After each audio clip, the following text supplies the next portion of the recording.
Israel বনাম Iran এই সংঘাত কি তৃতীয় বিশ্বযুদ্ধের সূচনা করবে? ইসরায়েলকে সমর্থন করছে আমেরিকা, যুক্তরাজ্য এবং ন্যাটো দেশগুলো। অন্যদিকে ইরানের পাশে রয়েছে রাশিয়া, চীন এবং উত্তর কোরিয়া। পরমাণু অস্ত্র আর ড্রোনের লড়াইয়ে মধ্যপ্রাচ্য ধ্বংসের মুখে। কিন্তু এই যুদ্ধ এখানেই থামবে না। চীনের আগ্রাসী নীতি দক্ষিণ এশিয়ায় উত্তেজনা বাড়িয়েছে। পাকিস্তানের সঙ্গে সীমান্তে সংঘর্ষে ভারতও থাকতে পারে সরাসরি জড়িত।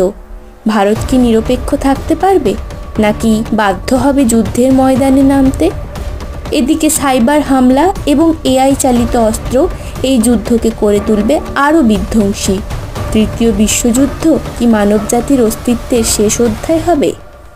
এই লড়াইয়ের পেছনের কাহিনী এবং আমাদের ভবিষ্যতের সম্ভাবনা জানতে নিচে দেওয়া লিঙ্কে ক্লিক করে পুরো ভিডিওটি দেখুন।